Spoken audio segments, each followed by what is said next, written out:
All right, man. What's going on, everybody? What's good? What's good? What's good? What's good? What's good? Ah! What's good? All right. Real shit, though, man. It's been a minute. So, I got a quick explanation. I ain't gonna bore y'all with the fucking excuses. You know, it's either you do or you don't at this point in time in my life. So, let's not make excuses. What happens, what happened. A lot of this shit was beyond my control. Too much shit going on. Family emergencies, shit like that. That kind of kept me, because I could have streamed on Thursday, and that was the plan, but shit happened, and then Friday I had to work. Saturday, it's too close to call. It was kind of too much bullshit going on. But anyway, we back here Sunday. You feel me? So I apologize for the wait. Now, as far as piano's concerned, we're going to do that tomorrow. So tomorrow we should have a stream. I'm saying God willing. Make sure. So let's get in my goddamn beard. Okay, so the two things we're going to talk about today. First off, follow me on this Twitch at I'm Bruce Lee or BIH. Follow, I have to literally look at my goddamn name. I've been goddamn streaming for 2 years, and I had to remember what my goddamn username was, my panhandle. Follow me on Instagram, I am Bruce Leroy. Follow me on TikTok, it's Bruce Leroy BIH. And follow me on Twitter at I am Bruce Leroy, all right? So, a lot of interesting stuff came out recently. You know what I'm saying? Something else I want to talk about. Rest in peace, Ted Keith, man. I didn't really get too many details of what happened. Rest in peace, Ted Keith, for sure. So, the first thing we're going to do, so Hugh Douglas reacted to Spike, what's this guy's name?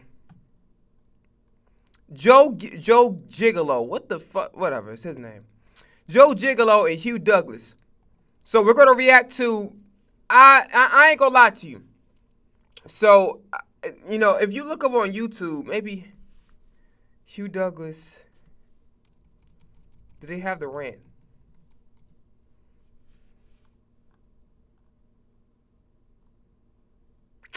Shit.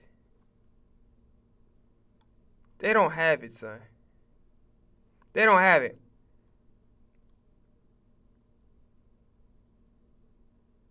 They don't have it. They have it on Twitter, but they don't have it on YouTube. Let's see. I'm sick and tired of this argument. Shout out to Eagles Al. I'm gonna watch it for this shit. The audio clip, and I'm gonna go ahead and play the video version of it. But let's go ahead and roll the tape. And Troy Aikman didn't drag them there. Troy Aikman was on a great football team. I don't assign. Do you sign all those wins to Troy Aikman? Was he the quarterback of the Dallas Cowboys? You know when the they won? answer to that. Do you, as a fan, assign all those wins to Troy Aikman? No, me as a former football player, I do. I just don't, like, of all And the it's- things you and said today, again- you played the game. And again, it's not. Some things are not meant for you to understand. Okay, so here's the thing. I'm very tempted to give my take now, but what I'm going to try to do, because we got to finish up that Latto commentary video and from Carmela Suzanne. So we got to finish that up, and then we got to finish up, what the fuck you call it? So we're going to watch the Hugh Douglas segment.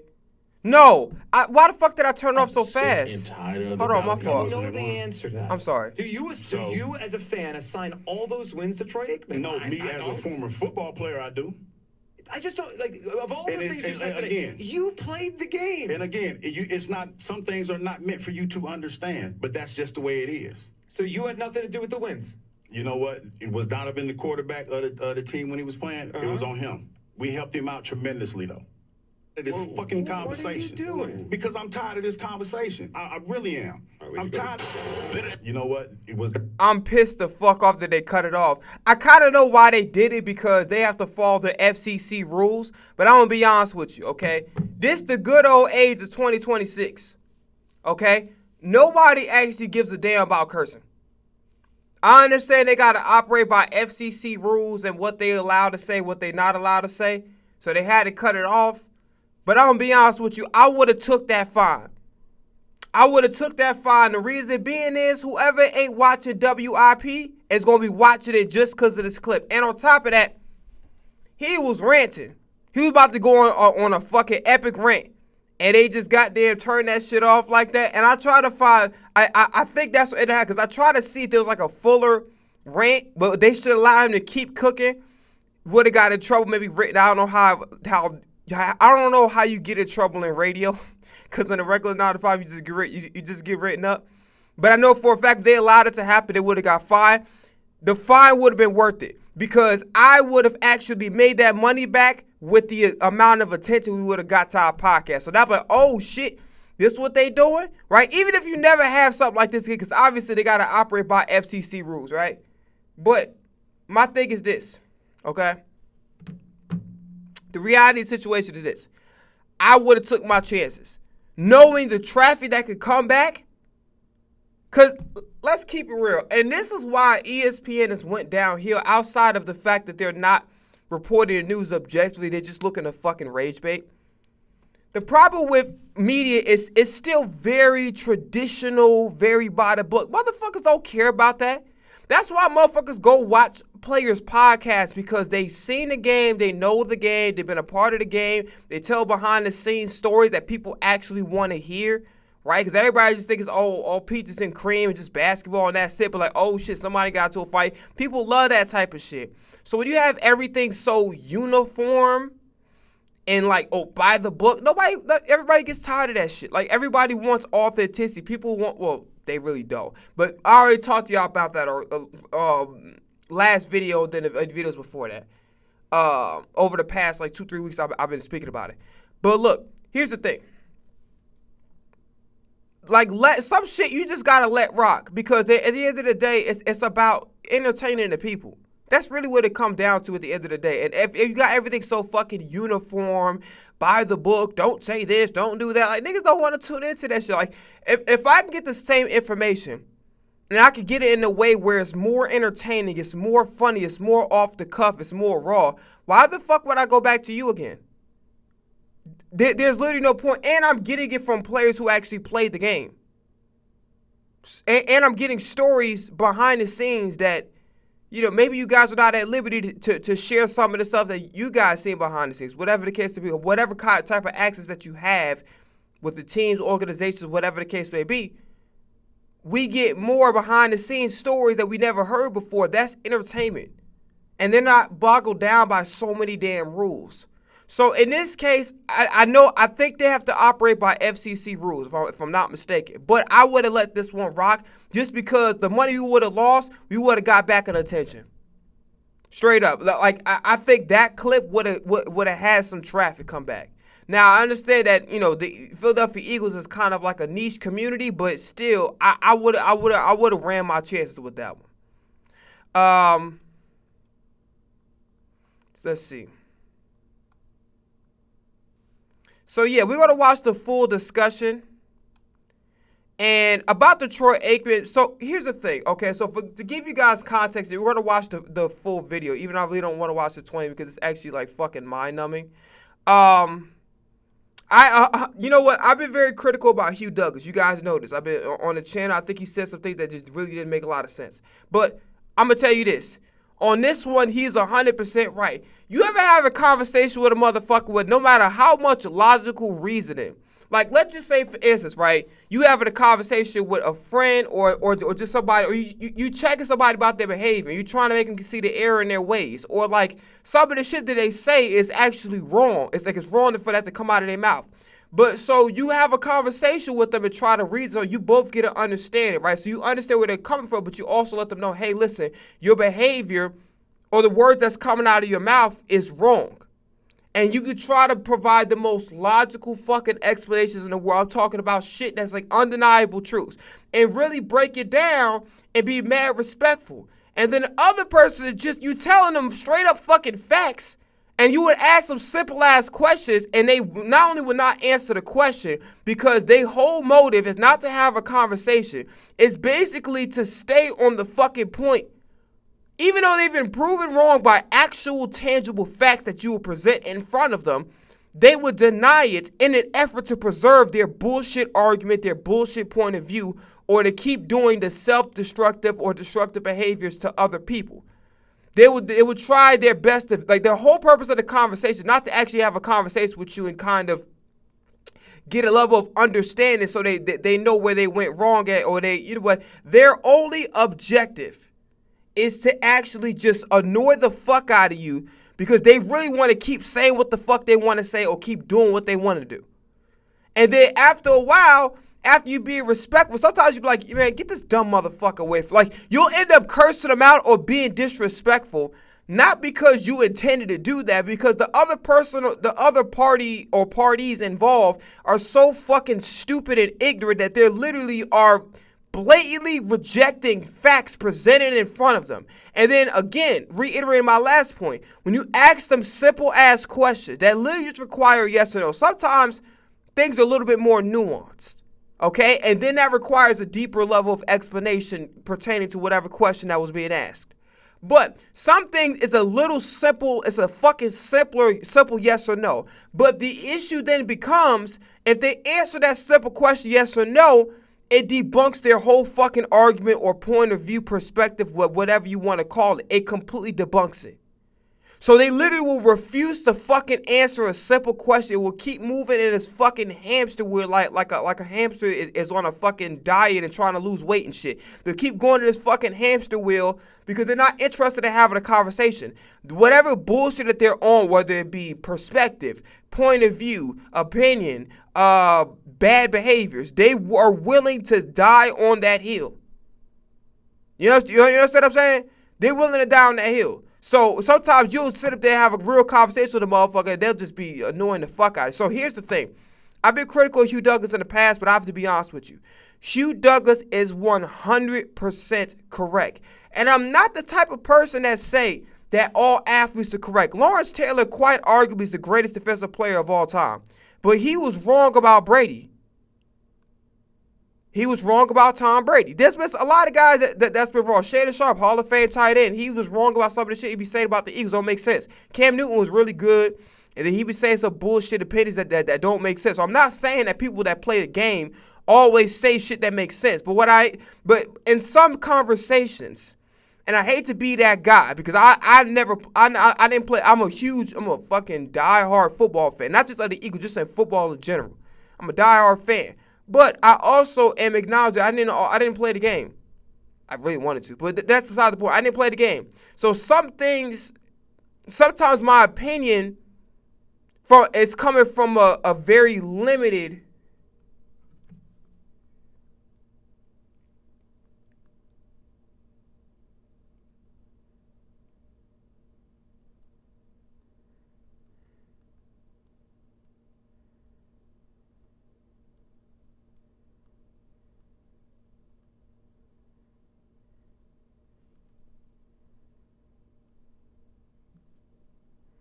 Okay. So, yes. So I just got a text. My fault, y'all. So sometimes my perspective is limited on certain things, like pertaining to locker room, things like that. Hugh Douglas, I was kind of like a little baby and a toddler, so I wasn't able to fully grasp. Plus, I wasn't an Eagles fan back then. You know, so I didn't know. I knew I liked football, but I didn't really know too much about it. You know what's funny though? And some Eagles fans, they might find this and might get mad at me, but I gotta keep it real. I don't know why I'm not a Vikings fan. Because I remember I used to goddamn draw. I used to love color. I still like purple, but like not as much. My favorite color is jade green. But I used to love, actually, what the fuck you call it? I used to love, shit. Forgot what the fuck I was trying to say. What the fuck? I got a brain fart. Okay. I used to love drawing myself in a Minnesota Vikings uniform. Why did I say there was a point I was trying to make? I didn't want to talk about myself. There was a reason I was trying to say what I was going to say. Whatever. Fuck it. We'll have to move on from the point because I don't want to make it about myself when it's like, it doesn't pertain to anything. I will say this though. Make a small adjustment here. I will say this. Hugh Douglas is 100% in the right. And then you have to understand this, right? And again, I don't like to be that guy because everybody's entitled to their opinion. It's okay to have an opinion. But sometimes when you're dealing with somebody, like for instance, if I'm at a table with Seth Joyner played the game at a high level. He understands what success is. Seth Joyner is a Hall of Fame. Whether they give him the gold jacket or not, he's a Hall of Famer. And he says a lot of things that make sense, and he really knows his shit. There's certain things I'm going to argue with him about, and stand on, and there's other things where I'm gonna have to kind of be open to be malleable, which means is I'm gonna be open to kind of changing my perspective because you're talking to somebody who's experienced the thing that I'm talking about. I did not experience the thing that I'm talking about outside of just being a fan. Does that make sense? So there's opinions that, yeah, if I feel a certain way, I'm going to stand on. Like for Lawrence Taylor about the Tom Brady shit. I don't care if he was sitting right here in front of me. Yes, he's arguably the greatest defensive player of all time. But I would argue about the Tom Brady bit and stand on that shit. Other players about me saying Mahomes is the greatest quarterback of all time, in my opinion, I'm going to stand on that shit. But there's certain nuance in how locker rooms work and how the game of football actually works that I'm not going to, it doesn't make sense to actually argue, especially with somebody that actually lived that experience. Does that make sense? So, I'm as we're watching it, because I watched it already, but I'm going to watch it again for y'all. And then I'm going to try not to talk so much, but I'm going to talk enough where I'm kind of offering my perspective on it because I don't think it makes sense for me to just keep just going on a fucking 30-minute run and not kind of accompany it with some, because I would do the visual shit, but my computer is fucking ass. The one I'm using is good, but my own personal computer is ass, so I can't show you the visual part of it because the stream is going to look funky as hell. But I will say, I'm accompanied with the audio. Then I'm going to try not to interrupt so much so you hear the full conversation. It's like 20 minutes long. And then we'll just go on from there. Brunel. Saving money feels right. Just like when things are packed tidy and tight. Like, if you... USA's safe pilot. By the way, shout out to Jeffrey Simmons for that big contract. I'm gonna keep it real. Can I keep it real? I don't know why they're keeping him in Tennessee. Because at some point, you got to really look at your roster and be like, yo, here's the thing. A lot of people get mad at, what the fuck? People get mad at Saquon for leaving the Giants. Sometimes, and some people will be like, oh, yeah, you know, why did Tennessee was wrong for giving up Derrick Henry. It's like, you got to understand this. As much as you want to keep great players, I think you do a disservice to your team and to the player themselves when you keep a really good player and they don't, what the fuck call it? You keep a really good player on a really bad team, I think you do them a disservice. Like for the Browns, I would have got rid of Myles Garrett. I would have let Myles Garrett get the trade. You know what I'm saying? I would have let him go out there and give him up for a big trade for last year. I wouldn't have signed. I would have allowed him to go. You know, I wouldn't have held him hostage because it's not fair to the player. And I thank God they actually got off the Browns. So much I want to see Shador have Myles Garrett on the side. Myles Garrett has been through too much bullshit. He's too good of a goddamn player for him to be sitting up there fucking right. I'm happy he's going to a team. I want them to have too much success because I want my Eagles to get a Super Bowl this year. But I'm happy he's going to a team that actually his efforts are not going to be wasted. I think so many people look at, damn, that was stupid for the organization to give up a player. You know, sometimes the shit needs to happen because you can't sit up. It's not fair. Like if you're a good human being, right, and you looking out for people, it's like as much you want to have that good player, you got to look at your roster and be like, damn, I don't think it's fair to this guy that I'm fucking up his potential. I know for a fact we not making good. Like, teams ain't fucking stupid. They know where they at. The Jets know where the fuck they at. The Browns know where the fuck they at. You know what I'm saying? They know that they kind of like, it's going to be a minute for they even, like, literally making the playoffs is their Super Bowl. That type of team. You understand what I'm saying? Making the playoffs is their Super Bowl. Okay? Getting the double digits in the win column is their Super Bowl. So if that's the case, and you spent like about maybe 4 or 5 seasons with a player, after a while, man, let that player take the L, even if he explodes, like how Saquon did with Philadelphia. Let the fucking TikTokers and streamers talk this shit, say, you're an idiot for doing it. Let ESPN, Get Up, FS, let all these outlets talk that shit. But in reality, as an organization, you're good because you did what you did. You extended that player for as long as you could. And then you realize, like, yo, I'm a good human being. I'm not going to sit there and keep a great player on our team fuck up his potential because we don't have our shit together. That's not fair to that player. You understand what I'm saying? So I'm happy that the Browns eventually gave up Myles Garrett, but they should have given him up last year. And then also when it comes to the Breece Hall situation, the same thing with Breece Hall, right, with the Jets. Yo, you wasted a great player on a bad team. Let him go. The fuck is you keeping him for? Let him go. You guys, the Jets are in the fucking purgatory. I genuinely don't believe Aaron Glenn is going to improve this team. Aaron Glenn should have been fired after his first job. Just keep it in the bean. Good for him to get another chance. You know, I don't hate the player. I hate the game. But realistically, he was one of those coaches, like, after his first year, he should have been fired. Because at the end of the day, if you can't even hold your motherfucking side together, if you're a defensive-minded coach, you can't hold your motherfucking side together. You goddamn didn't get a fucking turnover until, like, double-digit, when the fucking season was goddamn over with. You actually made the fucking defense your specialty, your level of expertise. You made that shit worse. Why the fuck would I bring you back? Like, it's one thing if the offense sputtered because you're not an offensive, that's not your thing. Even though you're a head coach, your job is to make every area good. But your specialty is defense. So if your defense ain't even fucking improve a little bit in any area, what the fuck I like keeping you for? You made everything fucking worse. You know what I mean? And I know it ain't just him, but I'm just saying, like, if you can't make anything fucking better, bro, like, there's no reason for me to keep. I would have fired his ass. But good for him. You know what I'm saying? Got another year. Let's see what he does. Nothing, and if you ask me, but we'll just see. You know what I'm saying? So we're gonna get to the video right now. It's about Jalen over the past couple of weeks, his future, all that kind of stuff. You had the Rocky analogy and all that.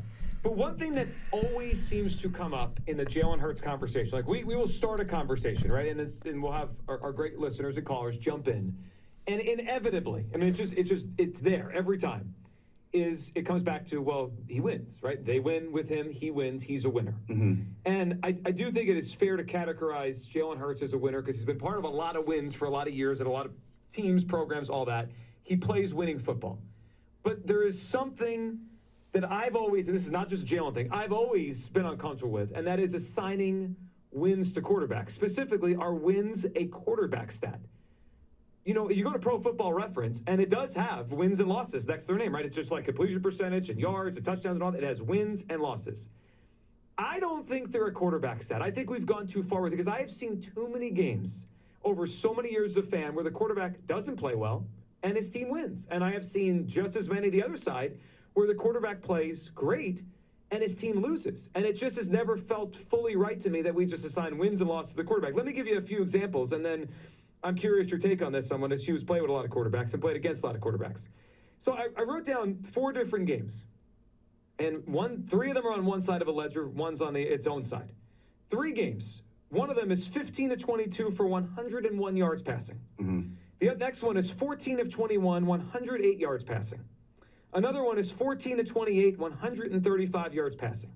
Just without knowing anything else, you'd say none of those 3 games are very prolific or even good. Mm-hmm. They're all wins by Jalen Hurts. And then I wrote down on the other side, 27 of 38, 304 yards passing, over 70 yards rushing, 4 total touchdowns. Dominant, prolific, excellent effort in a loss. And that was Jalen Hurts in the Super Bowl against the Kansas City Chiefs. Mm-hmm. No one would say he played like a losing player that day. To me, he doesn't deserve an L next to his name. He played great in Super Bowl 57. He lost because his defense. I don't think wins are a quarterback stat. I think they're a team stat. And if I assign them to anyone, to me, they're a head coach stat. Head coaches get defined, but to me, on wins and losses more than and they do anything else. I don't think wins are a quarterback stat. It always comes up in the Jalen thing. Hugh, where do you come down on wins as a quarterback stat? Okay, so here's the thing. Here's why his argument is flawed. Number one, and this is the problem with having conversations with people who, with a lot of these streamers and a lot of these other people, and why I don't take none of these niggas seriously. Because if you actually, my lips chappy than motherfucker, goddamn, boy. He got fucking shark teeth on his lips and shit. Oh, Kenny the shark, baby shark, lip ass nigga. But yeah, on some real shit though. It's getting serious. This is why I don't entertain motherfuckers when it comes to football conversations, because if you understand the game of football, you just understand sports in general, you understand that stats is not everything. And stats really don't, they do and they don't. I'll tell you this, stats tell 70 to 80% of the story. 20 to 30% of the story is what stats don't include is context, okay? So, in this situation, right, and then with the Jalen Hurts bid. So, number one, I'm going to compare why Joe's scenario makes no fucking sense whatsoever. Zero. I'll give you an example outside of football. Let's just say we're talking about the military. We're talking about the army. Let's just say the general didn't necessarily call his best strategy. He kind of put his team, he put his soldiers that are under him in a compromising position. Maybe there was some heavy casualties that day, but in this case, they won the battle. Who the fuck you think is going to get the credit? The general. Why? Because he's the leader of the army. So in that scenario, if the general would get the credit for the win, even though he put his team in compromising positions, he didn't have his best call as far as like being strategical, right?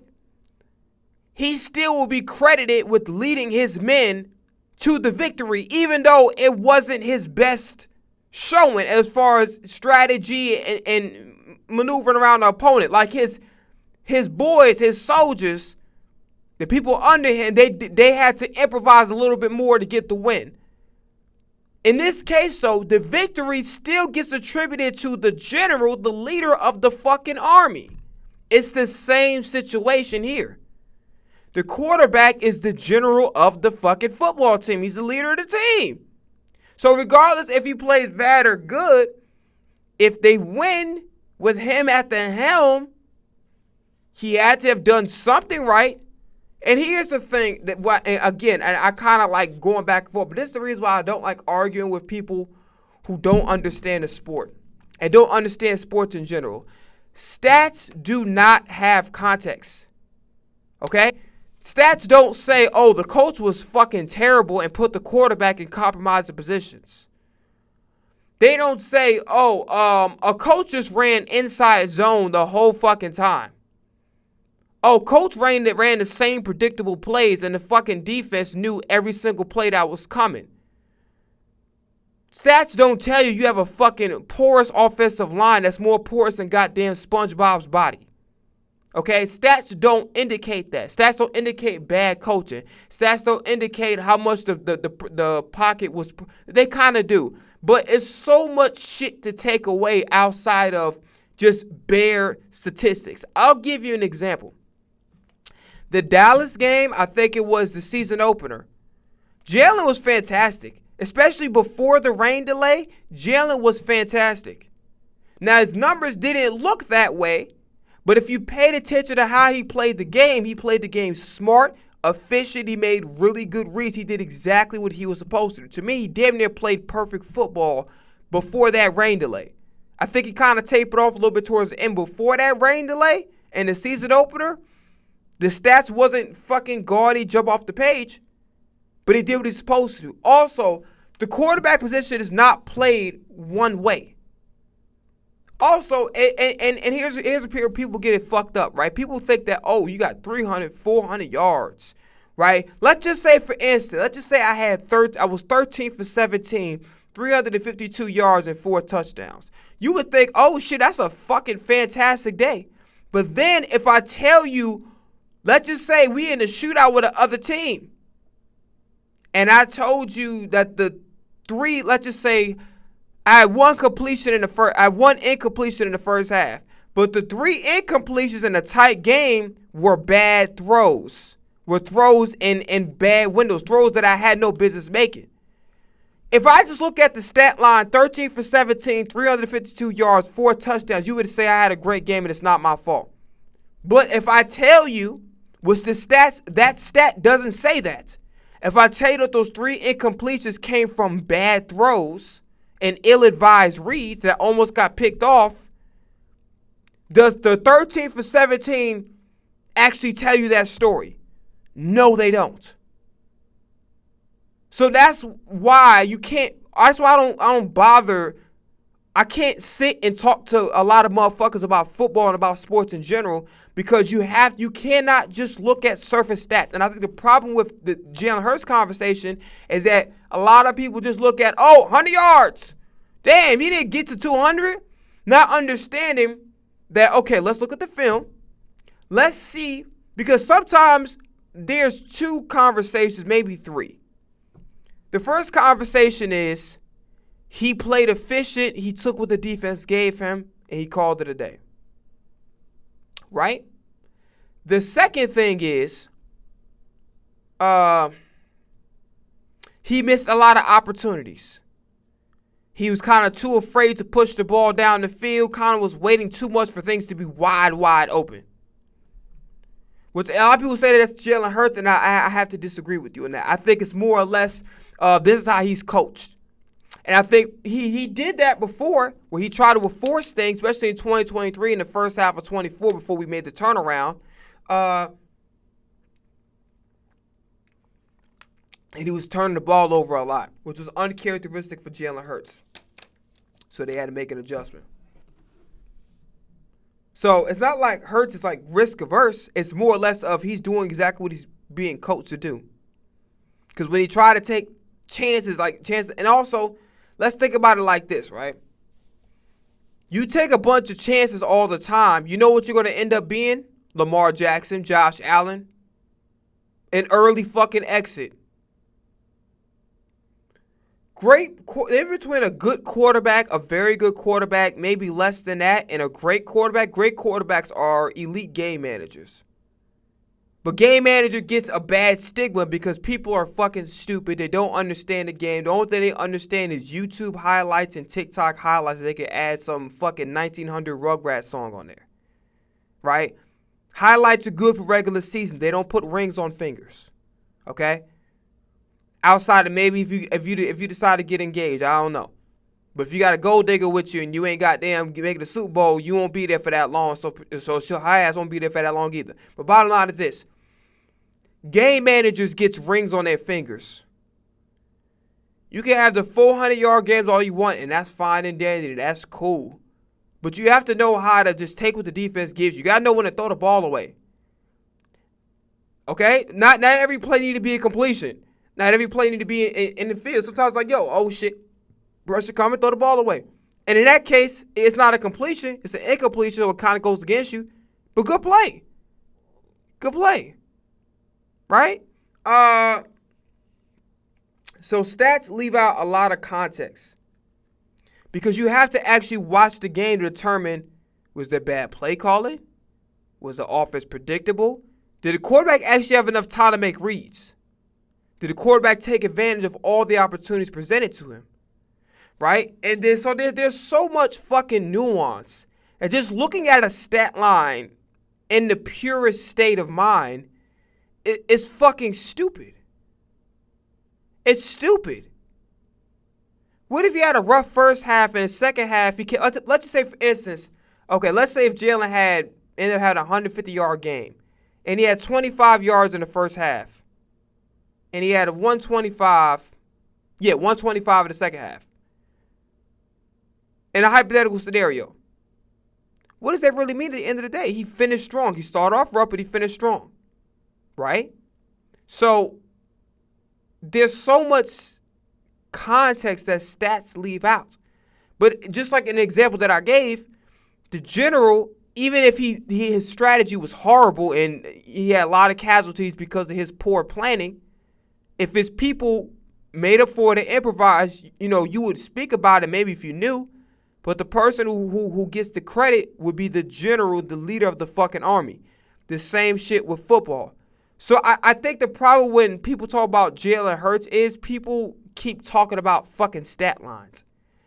And here's the thing. And Barry McCockner, as a Mahomes super fan, like I said, I know I'm probably going to say this every fucking stream. Mahomes is my favorite player of all time, past or present. But unbiased, Tom Brady is the greatest quarterback of all time. Not because he's the most talented, because he was the most put together. He mastered the game. He mastered the game of football. And Brady's probably the only quarterback outside of maybe Mahomes, prime Aaron, Peyton Manning, some other people that he can go to pretty much. Brady can pretty much go to any organization he wants and still be successful. Now, of course, I think Bill Belichick, had been a great defensive mind, helped him tremendously. But he can pretty much go to any organization. When he finally got his shit together and he finally started firing off all cylinders, But here's the thing that I agree with Barry McCockner with. The same shit you're killing Jalen Hurts for, which I think in certain respects is unfair, because you're leaving out context of bad play calling, and then you're blaming Jalen Hurts for the team running inside zone over and over again. You're blaming Jalen Hurts for not running enough play action. That's fucking coaching. There's nothing to do with him. That's coaching.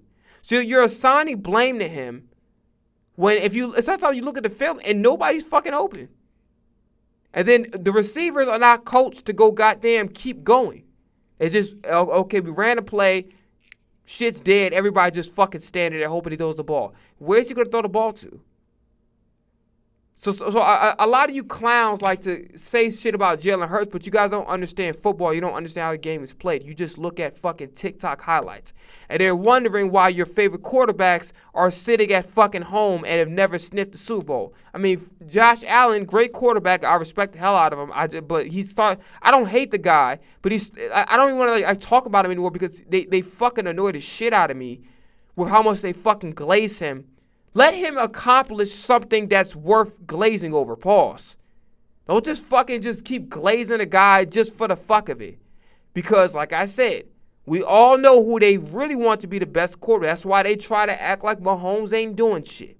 And Mahomes fell off. Mahomes not the same player. And then, the last video I gave a bunch of context of what's really going on with the Kansas City Chiefs that people are just conveniently fucking glossing over because the best quarterback in the league happens to be half of what they really want to be the best quarterback in the league. You feel what I'm talking about? You catch my motherfucking drift? So his argument is, it don't sound like a reporter or somebody that's knowledgeable on football. It just sounds like a fucking fan. He sound like these fucking kids that be going on YouTube, be doing these lives and talk. He sound like the nigga that be arguing with, what's the old boy name? The niggas that be on like the Players' Choice community, but it's like they got a football version of that shit. I'm trying to remember what it was. I found it funny as hell how Jahad Campbell took up number 11. He said, fuck it, whatever, the hell with him. He said, yo, the only 11 you gonna remember is gonna be me. All right, followers, following. Where the fuck is it at? It's so weird how I don't make content no more. Do I have it? Jared verse being a Brown is kind of crazy. Sean Bankhead. It's definitely not what I'm looking for. Where the fuck is he at?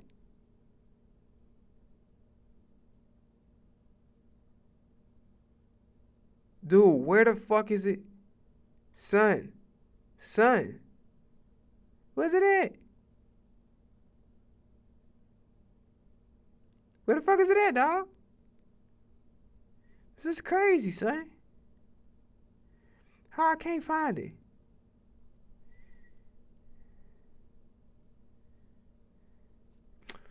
What's this dude name that goddamn... Let me look up Eagles content creators and just see if I can find who this dude name was. Cause I remember they exposed him for like being a Lakers fan back in the day.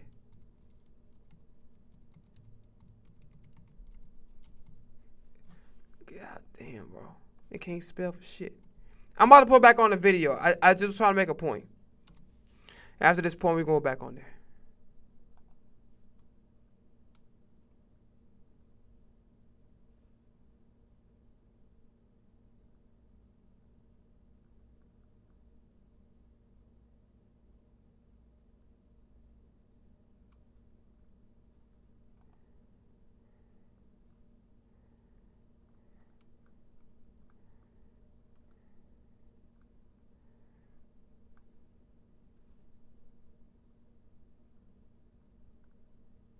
They need to put me on these motherfucking ranks. I'm telling you right now.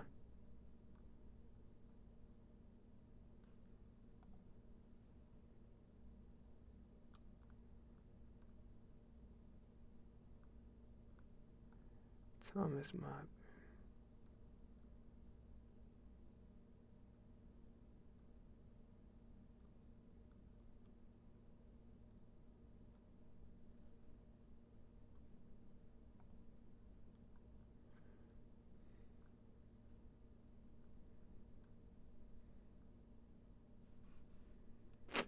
What the fuck?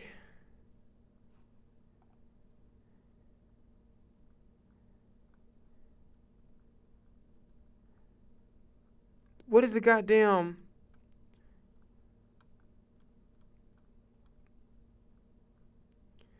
What's the name of the damn... What's the name?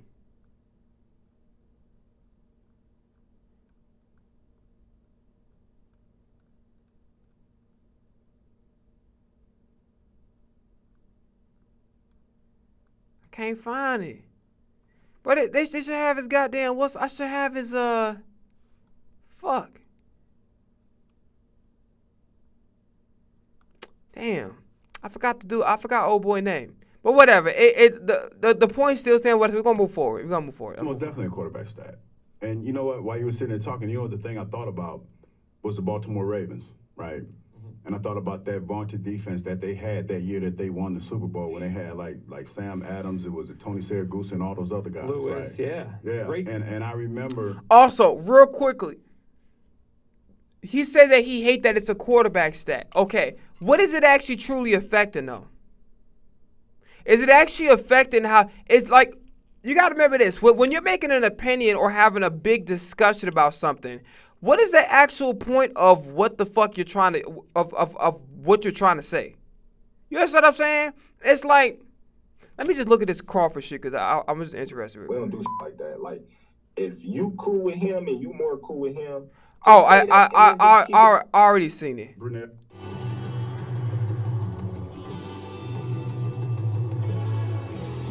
Like, if you...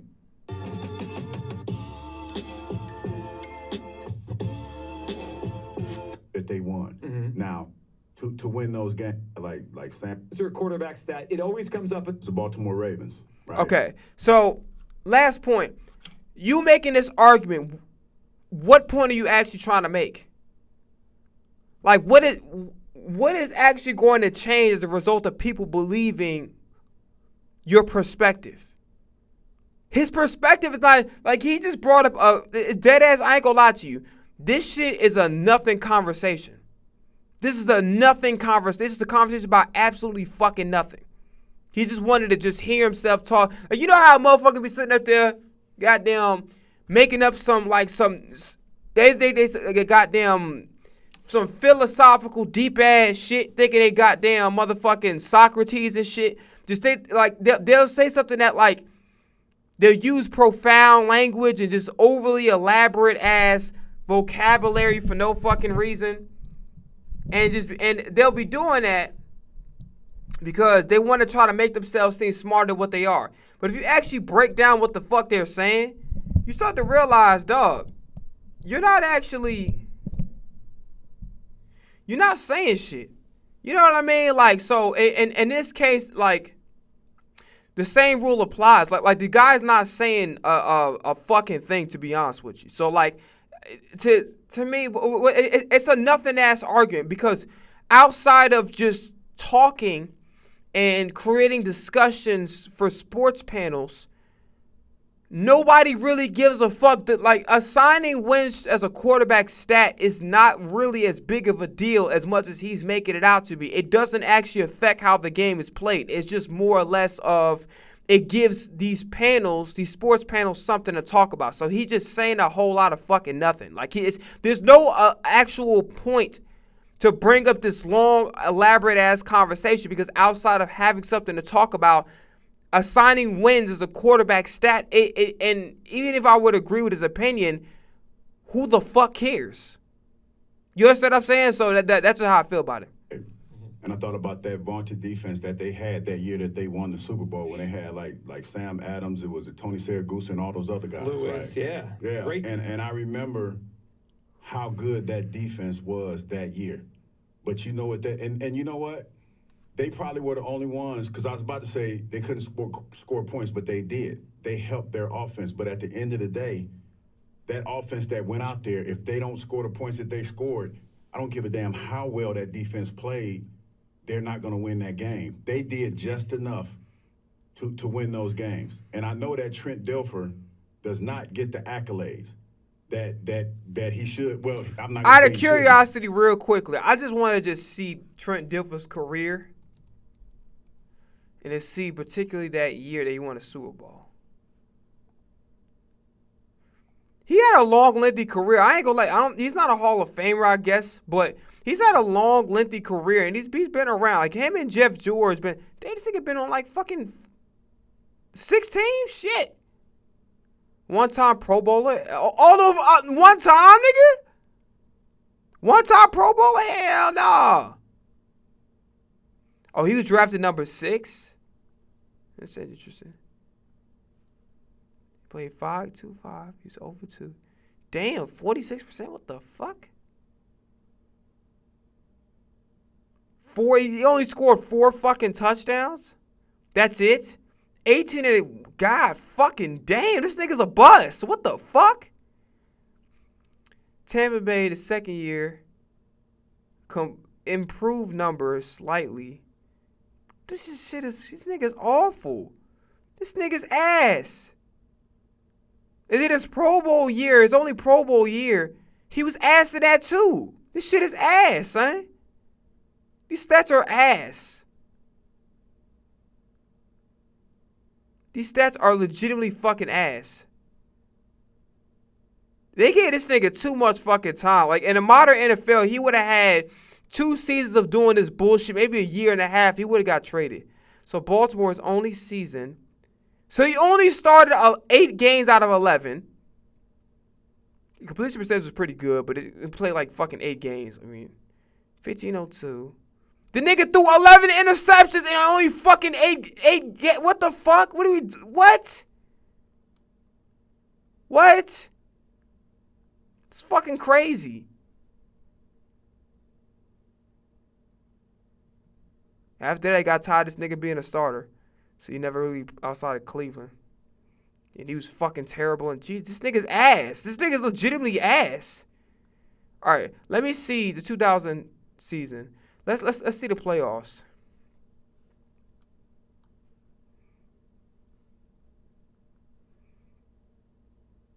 So he was awful against Denver. 9 for 14. He didn't even fucking throw the ball that. Actually, could play control football. He was awful against Tennessee. So in the wild card, it was good. They limited his possessions. He was awful. He was awful again. And then in Super Bowl, he was fucking awful. What fucking accolade he does? Like you know what? I ain't gonna lie to you. I disagree with Joe. But if we're speaking on it, like, I'll put it to you like this, right? If I'm going to give Joe the benefit of the doubt, and we're going to talk about Trent Dilfer, which people unfairly compare Jalen Hurts to because, you know what? And I have to keep it real, and I don't like to be that guy because I don't like when people use that card for no fucking reason. I got to keep it a bean, though. Niggas might have a point about the, you know what I say NASCAR drivers be doing? They might have a point on that. Because some of the shit they be saying about Hurts, it don't even make any fucking sense. Like, it don't make sense. Like, let's go look at Jalen Hurts' stats real quick. People say, well, the game has changed. Shut the fuck up. Let's look at Jalen Hurts' stats. By the way, and also to give Jalen Hurts some credit, Jalen Hurts was the best player in the league in fucking 2022. He was the MVP. I don't give a fuck about what. He was the MVP. So, 25 touchdowns, 6 interceptions, 3,000 yards last year. The fuck are we like, bro? Son.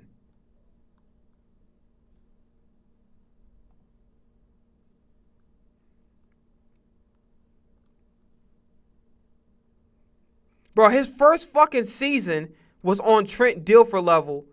And then after that, it looked a little better. The fuck are we talking about? He didn't do for 4,000 yards in 23, and he wasn't even that good. What the fuck are we talking? It's not even comparable, son. It's not comparable. It's genuinely not comparable. The fuck are we talking about? It's not comparable. And his completion percentage is solid. It's not comparable. What the fuck are we talking about? Oh, Jalen Hurts is an accuracy problem.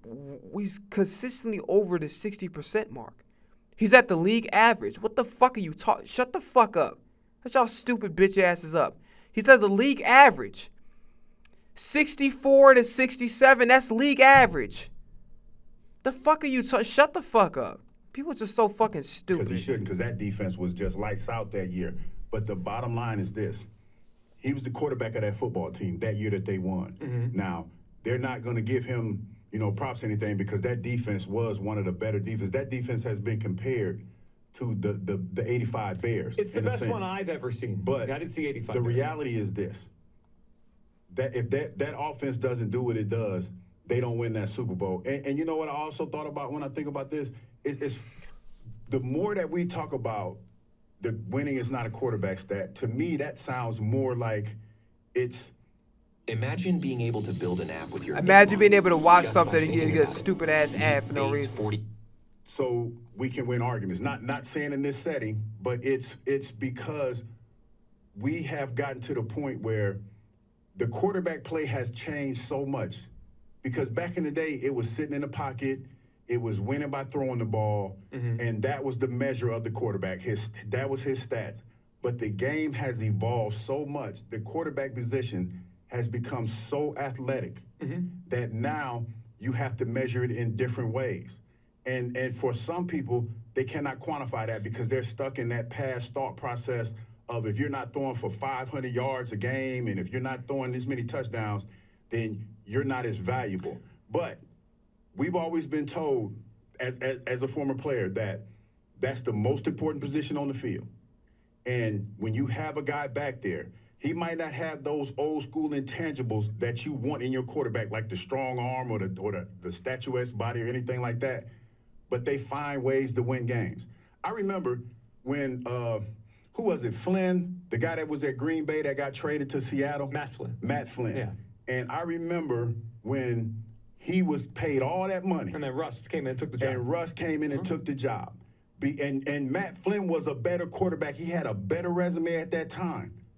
But Russell Wilson had those intangibles that you couldn't quantify. And I remember, I'll never forget who the guy was, but somebody kept texting me, and he was like, dude, this guy Russell is going to be the starter, I'm telling you. And I'll never forget that. And Russell became the starter. And he was good, yeah. Yes, and that's where the evolution of the quarterback came. When you start seeing guys like that were winning with their legs, that didn't have the strongest arm, weren't the biggest guys, but they were still winning. So now Russell could goddamn throw that rock now. the conversation starts to shift because he doesn't fit the mold. Jalen was so fucking good in 2022, they was comparing him to Russell Wilson. Straight up. Of the typical quarterback. Now, in order to win arguments or justify the way you're thinking about it because he's not that guy, it feels like that's when you started to try to take away the wins from the But quarterback. that's why I use the same person, because to me it's just how you play. Like I think we overcomplicate this. If the quarterback plays great, the quarterback plays great. If the quarterback doesn't, they doesn't.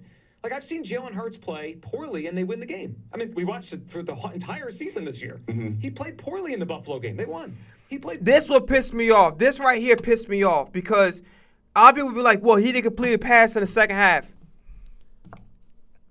Pay attention to the fucking play calling, first and foremost. Secondly, do I think Jalen was perfect? No. And also, it was windy as fuck. And also, didn't Josh Allen miss a wide open player?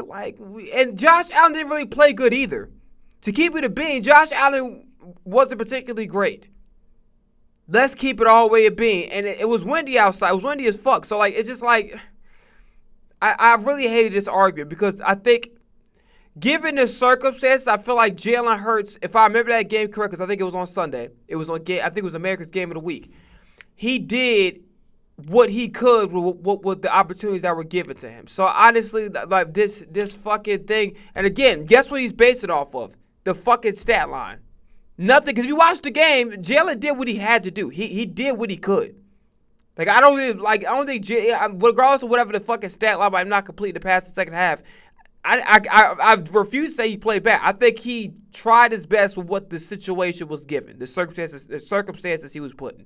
Poorly in games. He played poorly in the Kansas City game. They won. I've also seen the same guy, not a different guy, Jalen Hurts, play excellent football. His team lost. So I don't put an L next to his name. Like Super Bowl 57. I haven't talked to one person in 4 years that says, played losing football that night. No, he didn't. He played. You can make the case he was the best player on the field. But here's the problem when you bring that up. Who the fuck is arguing against that? Like, you're bringing up this point about the 2022 Super Bowl. Who the fuck is arguing with him and saying that Jalen was a loser? Who's arguing with him about that? The only way I can give him the benefit of the doubt is literally just to say, oh yeah, what you call it? What the fuck? You could say that, let me think. You could say that people overlook it or they forget. But as far as if people who actually watch that game, we know this already. So what point are you trying to say outside just having something fucking stupid to talk about? And they lost. So like, when it's the same person, that's where I can't rectify. I just can't do it. Like, to me, if he plays great and they lose, I don't give him an L. And if he plays bad and they win, I don't say Jalen won that game. No. The team won the game, or the team lost the game. I just think wins are a team thing. But There's see, so many that's players. where it, like, for me, it's never been like that. That's why I said it feels to me like that's to justify the way you're feeling about how it happened. Now, there's been games where the game's been ugly. But is it right just because you haven't felt like? No, does it really make sense? It's never. The way you're thinking doesn't make any sense hold to on. me. But let's go back. Super Bowl 57, Eagles and Chiefs. Jalen. Stop talking, and this one annoyed the fuck out of me too. Stop talking about the same fucking game as if that was Jalen Hurts' only good game. Cause you sound stupid. Like, nobody, neither Hugh nor anybody that actually knows football and understands football will say Jalen played bad. Nobody looks at that game that Jalen lost is like, that's why his ass played like shit. And so nobody fucking says that actually watched the fucking game. Everybody says, yo, Jalen played a great game. Even fucking Jalen haters say he played a great game. So, this is a fucking phantom argument you're making in your head. You're countering yourself. It's like liar, liar. Like, Jim Carrey was beating, was fucking himself up in the bathroom. That's what Joe's doing right now. There's no fucking point. He's not making a point. Played great. Do we all agree with that? Yes. They lost. Yeah. But he still played great. And if he would have won that game, he'd have played great. Right. That's my whole point. So that's why the wins and losses, I don't need that. He played great. Why do I need to assign a win to feel good about it? You know what? This is exactly what I'm talking about. You're splitting hairs. Because it's either you get the fucking job done or you don't. It's really that simple. Again, the question is, if I were to take his side, and let's just say his way is now become the new way, what fucking changes? Nothing. What changes if things remain the same, contrary to what he feels like the conversation should be? Nothing.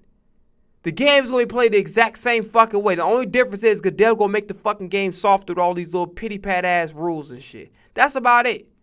Other than that, bro, like, to me, he's the quarterback of the squad. Right. Now, and he's the most important guy on the squad, right? And he did everything he could, and they still lost. And if they don't score points, we don't win the game, regardless to what the defense does. He did everything he could, and they lost because his defense couldn't get off the field. Okay, but our job. Okay, so you blame that one on the defense. In my mind, Yes. Joe, that's the defense's fault. Right, but your logic, you give him an L. If quarterbacks are if wins are quarterbacks, that losses have to. There's a win and a loss every game, right? Okay, so it's he gets his an L loss. for. He gets the loss. I don't give a loss for okay, that. so what's the problem? What you mean? What's the problem? He Doesn't took a feel loss. fair because It Steve doesn't- you know Field why? lost the game. You know why? Yeah.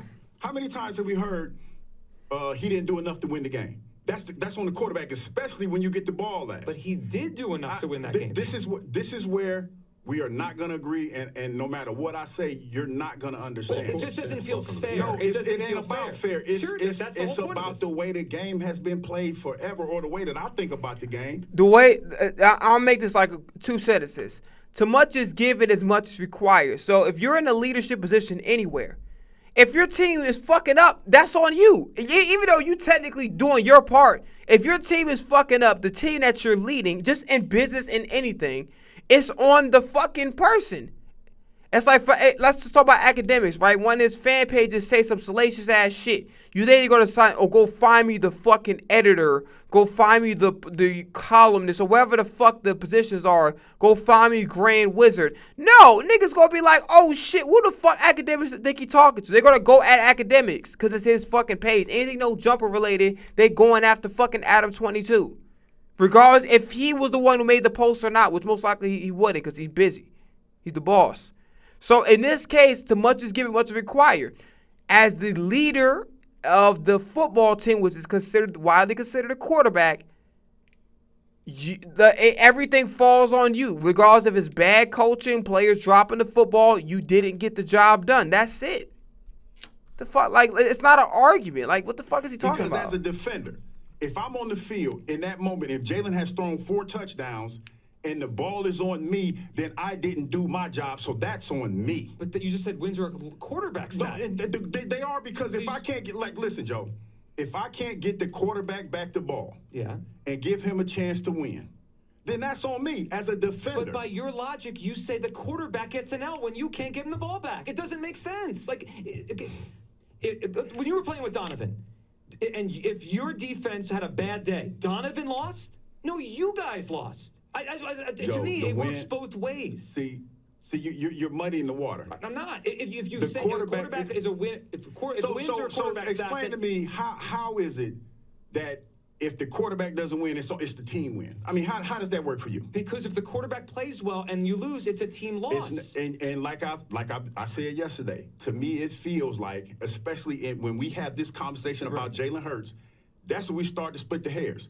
And to me, as a former player, it don't work like that. But I'm just asking you how it makes sense when we... It does, Joe. But it answered okay, I know your logic makes sense. I'm trying to lay out what is real. Jalen has had games. Let's use the Buffalo game this year, right? Mm-hmm. He didn't play well in Buffalo. Let's just call it for what it is. They didn't have a completion in the second half. It was a really, really tough game for the offense. He won. Sure. So he gets that last part, not the other shit. But Super Bowl 57, maybe the greatest game of his career when you really think about the moment and the game and what Mahomes was doing on the other side. Mm-hmm. He was brilliant. And I'm supposed to call him a loser for that day and a winner for the Buffalo game? It's preposterous. You know what, Joe? I hate to do it like this, but this is the only recourse that you've left me. There's not a person that has played this game that does not feel the way that I do because that's the way you've been wired to play the game. It's on the quarterback. So it's the quarterback's fault when you lost? What you talking about? What you talking about when? When? What you talking about in the Super Bowl? Or when we lost the game? If we were on the field last, then and we couldn't get him back the ball, yes, that's on us. If he had the ball last and you had given up, you know what? You brought up your playing days. I'm curious. If you gave up 30 and you it was on. In Joe's defense, that makes sense, right? Because if the other opposing quarterback has the ball, but your quarterback didn't get a chance to, and the defense failed, that makes sense towards his argument. But again, this is a nothing-ass conversation because this affects absolutely. It doesn't affect how the game is fucking played. It's just this is a talk. This is something to talk about for sports panels. That's it. It's a discussion point. Right? It's just more categories as far as, okay, how do we define a quarterback, right? And how do we compare, contrast who's the better player between whatever, whether it's the current era, you're comparing a current era player to the past, shit like that. You know what I mean? It just... Us. That was on the defense. That's not what you're saying, Hugh. You're saying it's on the quarterback, win or lose. You're telling us that. No, so then I'm saying to Joe, you... you started this conversation and you asked me... Yes. Is winning a quarterback stat. Yes. And then you started to muddy the waters talking about, well, if he loses this. No, Joe, if the quarterback wins the game, he won. If the quarterback gets a W, it's on him. Bottom line. So anything else outside of that, it's on. If we lose, if they score more points than us, then it's on the defense. That's the logic in the game. That's how it works for me as a defender. It sounds like the water is muddy already. No, you're muddying the water because for y'all trying to justify your argument and your stance on Jalen Hurts, because that's what we're talking about. Because Jalen Hurts, at the end of the day, Jalen Hurts is a winner. And like I stated yesterday, Jalen Hurts has outplayed his peers. The guys that he was drafted with, he's accomplished more than them. You're not outplayed. Accomplished. Yes, he's accomplished more. Outplayed, accomplished, whatever you want to say. He's accomplished more. Forget Jalen for a second. Ben Roethlisberger's first Super Bowl. You might as well have taken a guy out of the crowd to play. That's how bad Ben was that day. Ben won that game. Was Ben the quarterback? Yeah, did he hoist the Lombardi? He was terrible. He was the quarterback of the team. That's how it works. It's not. It doesn't work that way for you, Joe, but it tracks for me. Well, let's see what people think. 215-592-9494. Or wins the quarterback set. To me, we've gone too far with that. It doesn't really explain the game. What we've gone too far with? If you want to be honest, we've gone too far with trying to diminish what Jalen Hurts has brought to the table since he's been here in Philadelphia. I just said Ben Roethlisberger. I said and I'm bringing it back to Jalen because we're in Philadelphia. But we've gone too far. I think you're with totally how wrong. we try to diminish what Jalen Hurts has brought to the table. Time out. No, because Can I take a time out? I started this by saying I thought Jalen Hurts was brilliant in Super Bowl 57. No, but this is the gist of this conversation. This is the gist of the conversation that we're having. I'm trying to get a full sentence out. I'm saying he was brilliant in Super Bowl 57. By your logic, he was the loser in that game. He doesn't, because quarterback wins and losses, I have to call him a loser for that game. You have every game as a winner and loser. To me, it's not fair. Okay, Joe, for the sake of this argument, since he had the intercept, since he got the fumble, he was a loser in that game. Grainger offers professional-grade products. Yeah, he was ass. He was right about that. He was ass. Making them the go-to play for everyone keeping arenas game day ready. Call, click, or just stop by. Grainger, for the ones who get it done. The 2026 Chevy Equinox is ready for your daily...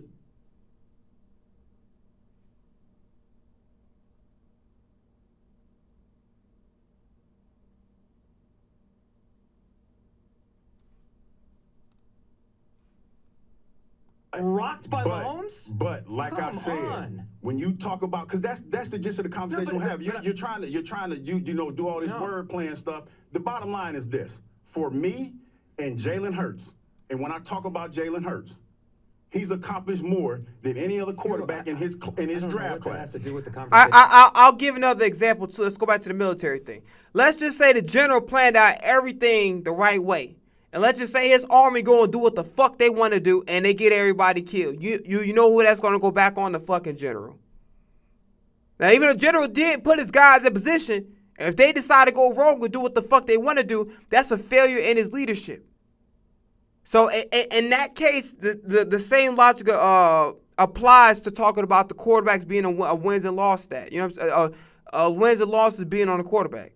Because you don't want everyone to go here, Joe, so we're here now. No, but we're here. What you're doing is not listening, and you're now... No, I'm listening because... I don't think you are, because you're painting me as diminishing Jalen Hurts. That's what it sounds like. I'm trying to give him credit for the best game he's ever played. But I'm trying to tell you how it works. No, the fuck you're not. No, the fuck you're not. No, the fuck you're not. That's not what the fucking conversation is about.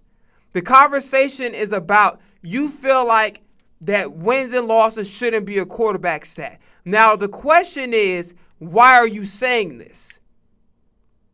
But that is the whole fucking summation of your argument. It's not about fucking giving Jalen Hurts credit for the Super Bowl that he happened to not win. That's not why the fuck you're making up this argument. The summation is wins and losses are not a quarterback stat. So either you're saying this because you feel like that Jalen Hurts shouldn't be getting as much credit as much as he should, or it's stemming from something else. But either way, that's what the fucking your argument is predicated on. It's not about fucking the Super Bowl 57, whatever the fuck that Super Bowl was. It's not about that. It's about your argument and you saying Jalen Hurts. Your argument is about fucking wins and losses should not be a quarterback stat because it's not like a quarterback in every win plays great. It's not like a quarterback in every loss plays bad. That's why. That's what the fuck you're saying. You're not trying to give Jalen Hurts credit. Shut the fuck up with that bullshit, dog. That's how it works for me. Well, that's your opinion. Okay, it's not a fucking opinion. He's right. He's right. He's right. Every fucking sports panel. This is why you got a fucking problem with it now. Because these conversations actually fucking exist. What the fuck are you talking about? It's not an opinion-based thing. It's actually true. What the fuck are you? What are you saying? ESPN, First Take, when they compare quarterbacks, they compare it to wins and losses. You wouldn't have that if what the fuck Hugh was saying was untrue. You wouldn't be making this bullshit argument. You wouldn't even brought this fucking topic up in the first place. What the fuck what are you talking about? Right. We can, but you Here's don't the number up. you don't get to decide how it works. You can decide. 215-959. No, it got nothing to fucking do with it, nigga. He basically reiterating how the expectations are set. Right? I'll give you, let's talk about gender for a second. If a woman has multiple partners, she's considered a what? Things you use for a garden, right? If a man has multiple partners, that nigga's a player. You feel me? Double standard. When it comes to, man,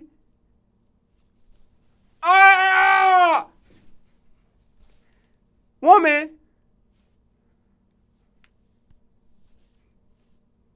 that's how it work. Double standards. Man, what's JB's soundboard? Woman, acting like herself. Woman, man, well, that's a danger. Hey, you better watch out for that, nigga. That's a crash out. You know what I mean? So it's just different. Double standard's not supposed to be fucking fair, and ain't supposed to make sense, but that's what it is. 9 times out of 10, man. Excuse me, y'all. I'm really going through it. Can I, you mind if I have a dollar or whatever it can be? Nigga, get a job. Woman, oh, you poor sweet thing. And that's just how it is. And it's not necessarily like, I'm not debating about if either scenario is bad or good. There's no point in doing that. But that's how the double standards exist. The crying thing. Everybody's human. We cry. It's a man, bitch, stop crying. You act like a feminine ass bitch. But woman cries like, oh, sweet boy. And then that's how it work. The double standards are not supposed to be fair. But that's just how it is. You can't fucking rewrite the rules because of how you feel. These are the unspoken and unwritten rules of how society works. Period.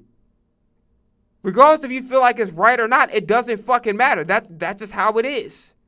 Sorry. You know what I mean? And maybe to an extent he makes sense, but not really. Because again, this argument is based upon absolutely fucking nothing because what he has a problem with doesn't actually influence anything. To be quiet, like anything anything that actually means something. 29494. You get to decide your opinion. I get to decide mine. There's no rules on this. There's no. Nigga, you didn't play the game.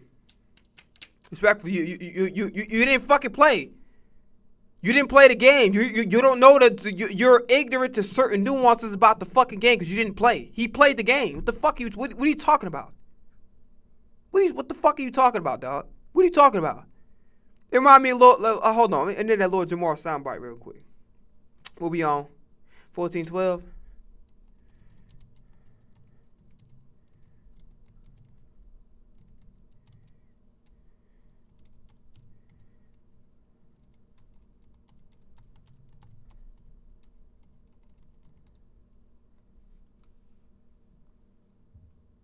Wish she had that fucking meme. Wish she had that meme. I forgot who did it. He was like, what the fuck are you talking about? He was all blood. Was funny. With Kalshi, you can make predictions on anything, right from the palm. No, David Garrard. It's just crazy to me. And for you as a high-level defender, like if you hold the team to 9 points. Okay, but our job. Okay. They never. Well, let's see what people think.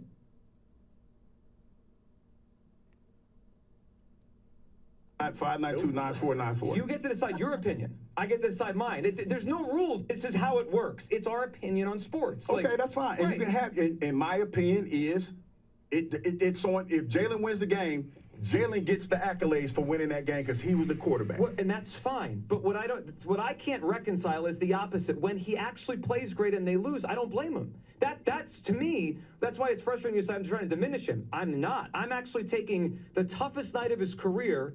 When they lost the Super Bowl, right? And he walked off the field and it was the Chiefs confetti. And I'm saying that wasn't his fault.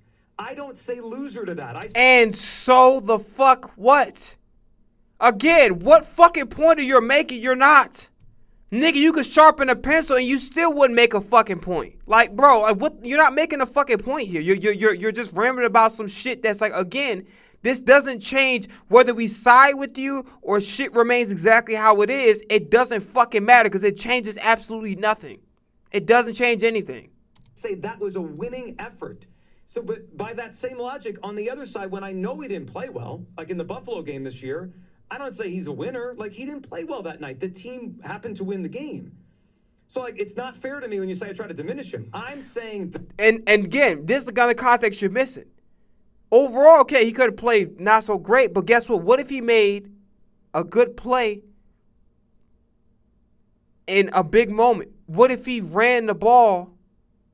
Because that's also another stat that you're not accounting for is a scrambling thing. What if nothing broke down, he ran... You're not going to give him credit because as a quarterback, he ran the football? Like, again, his arguments just sound fucking stupid. The toughest moment of his career, I thought he played great football. Life isn't fair. Right. And the bottom line is this. When a quarterback wins, when we talk about Tom Brady, we don't talk about Tom Brady losses. We don't talk about him losing to the Eagles in the Super Bowl. Well, I think we should. We talk about You think Tom it should? Brady's Doesn't fucking matter. It accolades and how don't. well he played in games, even when he doesn't play that well. You know what's funny? Tom Brady, for the first 3 Super Bowls that he was in, right? Nobody talks about the fact that that was defense aided because that's not the conversation. The conversation is always Tom Brady's the GOAT. I remember being in this station when I first got here. When I first started working at the station, I said, "Oh, the defense is helping him." People had what are you talking about? You were right. But nobody wanted to hear that. But you were right. But nobody wants to hear that. But now, in this day and age, when you have the defense that plays well, and we say, "Well, oh, Jalen did this and that," oh, well, no, it's the defense. I disagree. That's where I draw the line because it's always been like that. It's always been the quarterback gets the accolades, and all of a sudden now, it's not like totally that. Disagree. Tom Brady, in the beginning of time, you were right, by the way. The beginning of Tom Brady's career, there were still debates who was better, him or Manning. Until Tom Brady started to play it at MVP level, no one put him in that conversation. Then they kept winning, and he's trying to change the conversation. Brady, overall, when we talk about him, we don't talk about his performances being aided by the defense, and basically how Adam Vinatieri had to bail him out. And we don't talk about him being a late bloomer as far as, like, you know, him being able to put up the stats to call him elite. We don't talk about that. We talk about he got 7 Super Bowls. We don't talk about how he got the 7. We talk about he got 7. We don't know why he talks about the fucking deflate gate. If that happened for dinner, I don't fucking know. Honestly, I'm one of them 2 motherfuckers, so I genuinely don't give a fuck. I don't give a fuck if they deflated the balls, try to make. I don't give a fuck. I genuinely an MVP level player, and he zoomed past Manning. I remember those debates. People still, I thought it. Manning's better, because Tom Brady was putting up pedestrian numbers. Once Tom started to explode as a player, then he got the accolades. And you know what? I think you were right. I wish I was here to have that conversation with you because I would agree with you. And you know what? You know what all of this is going to do this year for Jalen. Jalen's now, because he has accomplished so much in his career, and now he's in a position where he has to do somewhat what Tom Brady's done, because that's where Jalen is. Jalen's at a crossroads right now. There's no question about that. Jalen's at a crossroads with this new offensive coordinator, this new offense, and he has to prove that it wasn't just about him. Jalen is the most polarizing quarterback in the NFL today, because I was listening to some people talk about him yesterday, and the unfortunate thing about having this conversation about Jalen, it's either you're on one side or the other, but this year is going to tell you everything that you need to know about Jalen Hurts. Yeah, to me, it doesn't have to be one side or the other. When he plays, well, use any quarterback. I mean, this is not just a Jalen conversation. We talk about wins, the quarterback stat always, right, forever. Like, I never got it. If you play well, you play well. If you don't play well, you don't play well. How the team ends up doing, to me, that's put way too much on the quarterback, good or bad. Yeah, but that for me, coming into the NFL and playing like that, that was never a bigger argument than it has been. It's surprising now. To me you feel this way because there had to be games where you and your defense played well and you lost. Never thought about it that way. Well, there had to be, right? Like, sure there were. I mean, you played with some bad quarterbacks, and you played with Donovan, who was an excellent. But never thought about it. You think about, because it's funny. Why should he get the credit? Why should any quarterback, Detmer, Peterson, whoever you play with? Because they're the fucking leader of the team. That's why they're the fucking leader of the team. It doesn't matter how they did. They were at the helm. That's why. The fuck are you talking about? McNabb, right? Who was in Jacksonville that year? Who was it? Stupid, bro. Mark Brunell. I see why he cursed about it. They should just let it rock, man. Just let the crash out rock, Crazy yo. to me. And for you as a high-level defender, like if you hold the team to 9 points, and any of those quarterbacks pick them out, score 10, and stink it up for 3 hours while they get a win, that doesn't make any sense. Because he's the most important player on the field. I get it. When You saying you get it, but you fucking don't, because you're still arguing against it. We're sitting around here talking about a quarterback trying to put ourselves, or teams trying to put themselves in position to get a guy that openly gambled on teams should tell you everything you need to know about the NFL. Well, but they're not trying to get him because he's a winner, Hugh. He just lost 5 out of his last 6 games. They're getting him because he can play. They're getting him because he's talented, right? Yes. And they could help their team win. They feel like if they get this guy, like if the Jets are bidding on this guy, because if they get that guy, that they feel like they're going to put themselves in a better position to win. Right. The Jets traded away 2 Pro Bowl defenders trying to put themselves in position to get a quarterback. But they're not getting him because his win and loss record. No, but they're because he getting can throw. They're getting him because he's the most important guy on a football team. That we're not arguing. I mean, I'm with you on And that. so that's why, for me, when you talk about having the most important guy, whether You are, because you're saying that it's too much. Assigning wins and losses is too much pressure. Quarter. You are arguing. What the fuck are you like? This, I would curse his ass out too, bro. He's throwing it for 500 yards, or he's running for 200 yards and winning. He gets all the accolades because he's the most important. We have been conditioned to feel like he's the most important guy on the field. I agree with you on that. And if he doesn't get the job done, then you have nothing. Cleveland Browns. I agree, but it's just my perception or my take on this is it's wrong. We put way too much wins and loss on the quarterback. Then it's a in life isn't fair. Right, but you don't have to just agree with things because that's the way everything goes. Like, I don't agree with this. And that's fine. Yeah, and this is not just about Jalen. It's about, again, I've seen Jalen play great and lose the game.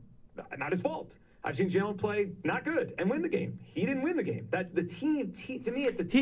I'm done. It's 7 seconds. Moving the fuck on. Let's go back to the Latto video.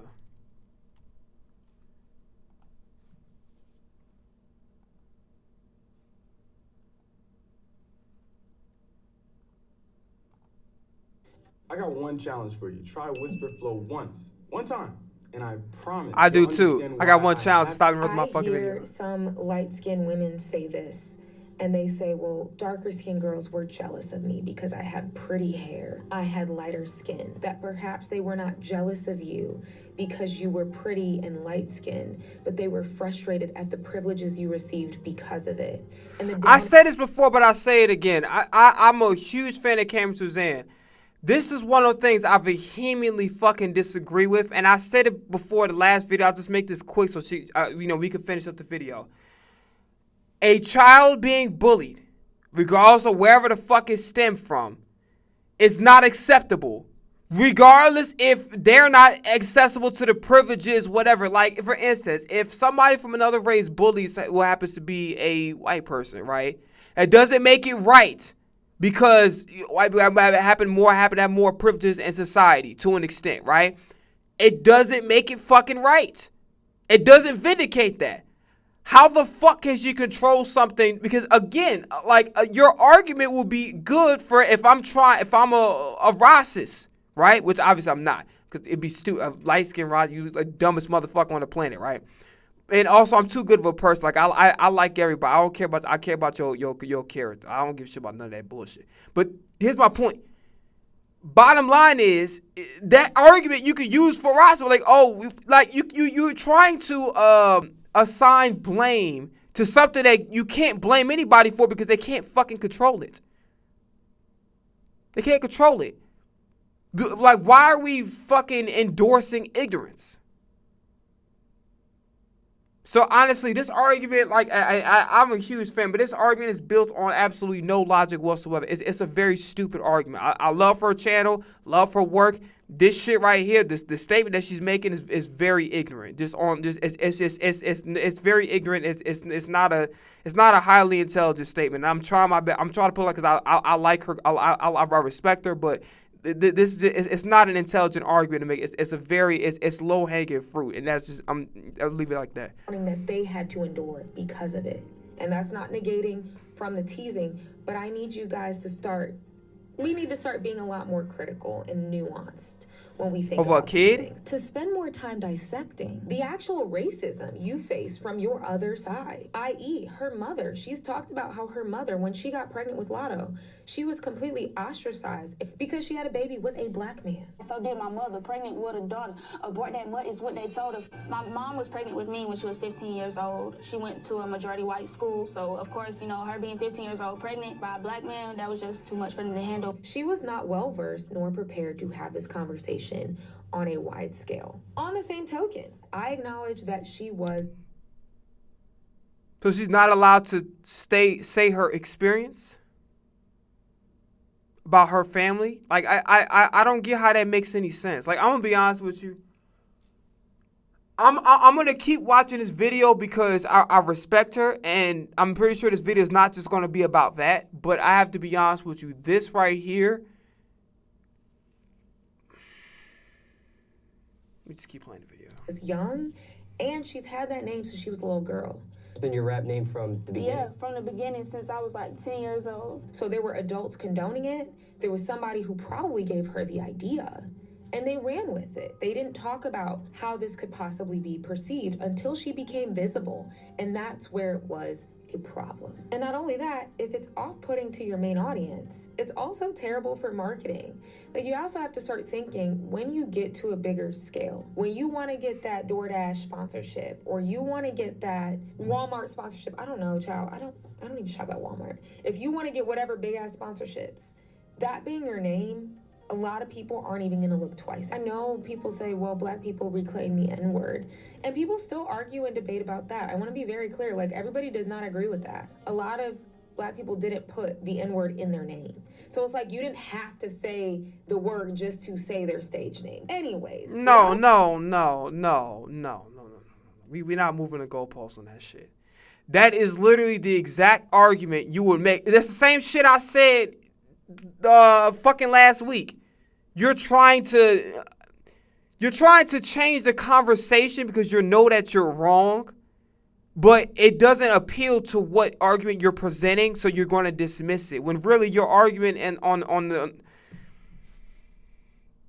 Let me keep playing the video. Took notes and she listened. In 20, I have to keep it a bean. Like this statement, the most nonsensical shit one of the most nonsensical shit I've ever heard in my life. And I love her, but like this shit was just nonsensical on so many. It made no fucking sense at all. Zero. 21, she became Latto. Kind of worked out because. And technically, it's utilizing a pronoun.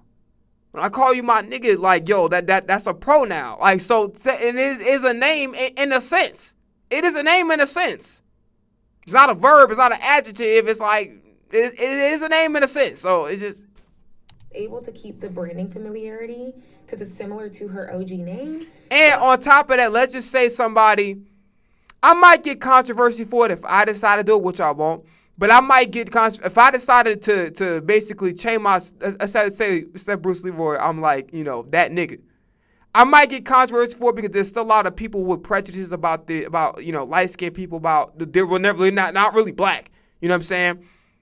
So I will get controversy for it, but I feel like somebody that with a dark complexion, they could probably get away with it, and nobody's gonna nobody's gonna give a shit. So I actually that's another reason why her argument will be flawed right then and there. I'm being honest.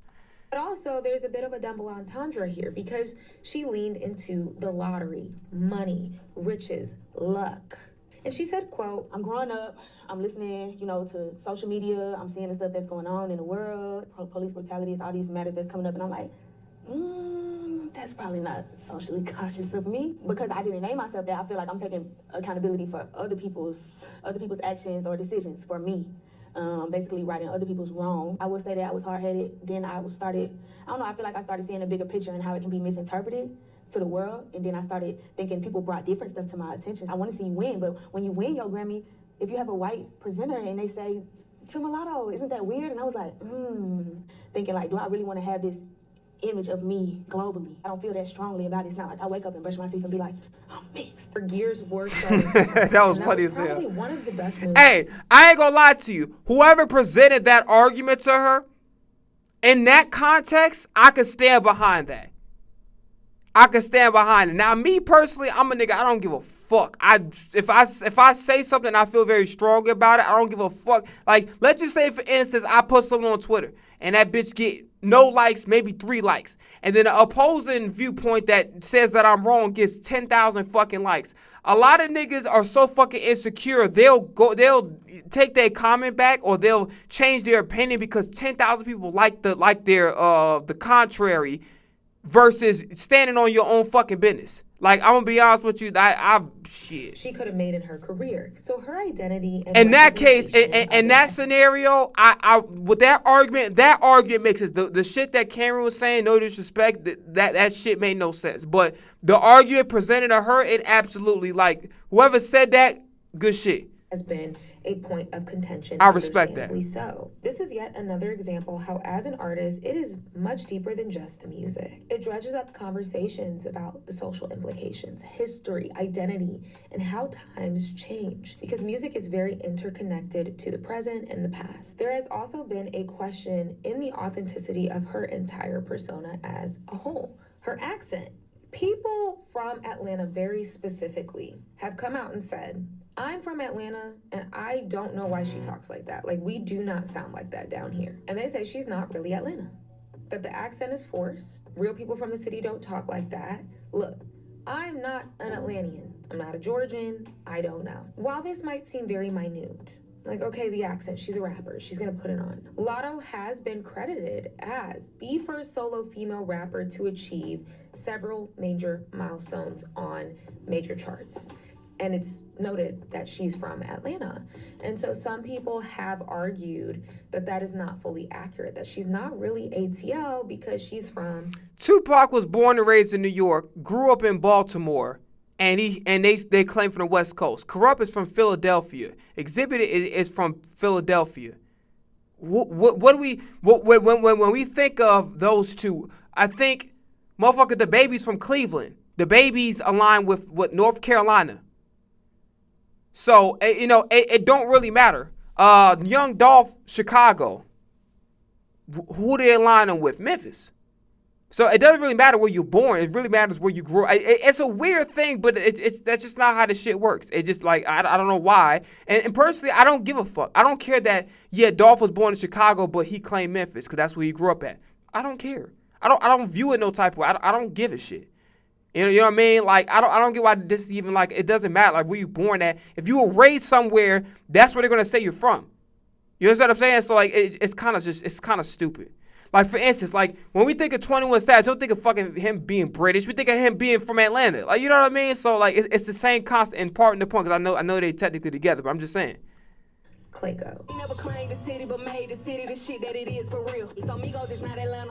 21 is not Atlanta. Sierra is not Atlanta. When it comes to where's rappers, some Sierra actually from there? Authenticity is key. That is so important. Again, these are things that Latto is like, this is me. But there's people who are like, I don't believe you. Websites your competitors don't want you to know. Part 2. All you do is go to this website. But that motherfuckers like, you don't want me to know. The skip one. And then the image shift. Seeing her as a kid, to a teen, to a young adult. A lot of people in the industry do not have to live that in front of cameras. She had the unfortunate opportunity to do it in the media, the social media age as well. Latto has addressed the physical changes that she's done to her body from semi-regret. But I think it's more of, if I could turn the hands back in time, I would tell other girls, do not do this. My body was salty. I gained a little weight because I signed my deal when I was 21. I gained a little weight, and everybody on the internet was calling me bad body and stuff, so I feel like that played a role. I started being a little insecure about my body, I guess. And I was just young and impressionable. I'm telling y'all, love yourself how you is first. So she did succumb to some of that peer. I don't know I don't know why she has to say how you is. Like I ain't gonna lie, that shit sounded forced as fuck. Cause like you literally get your point across by literally just saying like just be yourself and love who you are, love how you is. It's just the way she said it. I'm not saying she's like faking a whole shit, but I am saying that. Cause and here's the thing, and this is a quick point before I go back to the video. A lot of people be like, yeah, why do white people be doing X, Y, and Z, copying whatever, and then why do people be copying? You have to understand this, bro. This is human psychology. Whatever the fuck that we like, we're going to emulate. That's just human psychology in general. So when you got certain white people be trying to talk hood and they talk a certain way, that's because they like whoever spoke in that way. So because they like it, they emulate. That's just human psychology. You understand what I'm saying? So when people be like, and that's literally how you talk slang, is that you heard it from somebody else. You happen to rock with certain people who speak like that. So in a way, you try to emulate it and in a way make it your own. That's just human psychology. That's not even like a faking thing. You know what I'm saying? Like my Chicago accent now, it wasn't as strong as back then. And then some people say I have like an East Coast accent because my father from Jersey. But that's just what it is. My Chicago accent back now is strong as fuck. Back then it wasn't as strong. So it's just when you're around people, like it's not like you do it like, not like you try like, oh, let me try to get this accent. No, it's just that subconscious kicks in and that's how you do it. Same shit with the music. Like, you know what I mean? It happens. Pressure, but it lives within the reality that many. And we're not gonna be able to finish this video, so tomorrow we'll do it. But we're gonna finish this video, then we're gonna do piano, and then we'll just figure out what we're gonna do from there. Many women in show business, specifically female rappers, feel the pressure for body modifications, and I also do appreciate her willingness to speak about that openly and to get into one of the biggest hiccups. The drama, the beef. We've talked about it. There was one dual boxing match that unfolded in front of all of us in real time on Twitter with Nicki Minaj. Fans started to It really wasn't a duel. It's really more or less one-sided, to be honest. When she did an interview talking about Nicki Minaj and female rap. You know the little meme where she's like, versus it being Nicki and everybody else. Now it's we all, you know what I'm saying? A lot of Nicki fans. You know what? I ain't finna lie to you. I understand it's out of context. It's like what, a fucking 5-10 second clip. I ain't finna lie to you. I would have sneak ditched it. I would have sneak ditched your ass. If you would have said that shit to me, like I wouldn't have responded. I either would have sneak dissed you on social media, or I would have had a track where it had nothing to do with you, but I'll put you in a couple lines, and motherfuckers who know, they know. I would have dished your ass back too, because the way you said it, it sound backhanded as fuck. You know what I mean? Like it make it sound like, oh yeah, Nicki's at the top and everybody's here, and then you're like, well, nowadays Nicki's here, then everybody's. It kind of sound backhand. I see why Nicki got upset. I can't blame Nicki in this scenario. You know what I mean? Because in the beginning, I'm like, you know what, Nicki doing too. Like, you gotta remember this: every female rapper, I don't give a fuck who you is, they all look up to Nicki Minaj. So you don't have to go crazy on them. Like, bro, I think it would be in best interest to kind of work with everybody and be more collaborative. But now that I'm looking at this clip, it changed my perspective. Now I realize, Nicki might not have been wrong. Maybe she might have took it too far.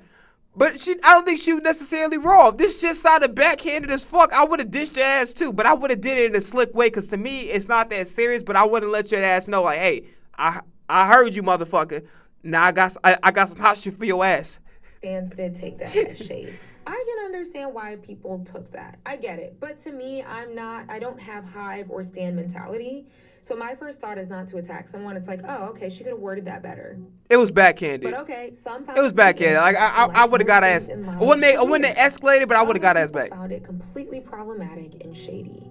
Yet again, another toss-up and debate. Now, years later, Latto and Nicki would publicly beef due to her Grammy nomination for Big Energy. It was about categories. Nicki was not very happy that Super Freaky Girl was taken out of the rap category into pop, but Big Energy was allowed to be rap. These are both pop rap songs. Pick a lane and stick with it. Let's make sure it's both consistent.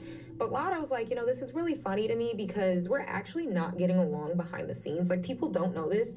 We have had issues, and so you mentioning my name on the timeline feels very disingenuous to me. Like, don't talk about me. We're not cool right now. And I really didn't want to have to bring this to the internet, but since you want to talk about me and target me and not let the nomination be, then let's do this. And we know that Nikki is very sensitive to the Grammys very specifically because she's never won one. So I think Latto felt like she was collateral at this point, and Nikki was kind of taking out whatever personal situations they had going on and putting it on the timeline. That's the base of the situation. Long story short, they started hurling insults back and forth. I mean, nasty. Latto released a private conversation to prove that, yes, we have had a conversation. I said, for a long time, it was you. It was me. Yes, and your you didn't do your research. I'm saying is it was you running shit for a long time. I never said that you're no longer running shit. A lot of people did feel like that. See, I'm going to keep it real, and we got to end this here because I got to dip, you know what I'm saying, because I got somebody else at. But look, I'm going to be real with you. If a nigga talking to me like that, I don't give a fuck if you my elder. It's war. I'm like, you that bitch ass nigga? Yeah, I see what I see, you bitch ass nigga. I'm like, look at that little fat ass. Oh, Mr. Potato Head knows you got motherfucker. I bet your hairline receipt. I bet your ass about to buy a toupee after you get off this phone. You stupid motherfucker. You Steve Harvey, you hairline looking motherfucker. You goddamn Kings of Comedy zoot suit wearing motherfucker. I'm like, yeah, you little office space dressing ass motherfucker with the goddamn dress shirt with no long sleeve looking ass nigga. You goddamn this motherfucker wear a pencil on his ear looking ass nigga. Like, bro, you like goddamn you got like a Cheerio for an earring looking ass nigga, but I would have went off. Let a motherfucker go after me? Hell nah. It's fuck yeah. I see you when I see you. Yeah, I'm not saying I'm a tough guy, but if it gets to that point and you disrespecting me outright, I'm gonna let you know, like, hey, listen, you can't have disrespect. I bet. Then I'm gonna start going off, and then I see you when I see you type shit. You know what I mean? I got to dip. We're going to finish this video tomorrow. We're going to actually start playing the piano for real, not bullshit this time around. And that's all I got to say. I'm out here. Peace.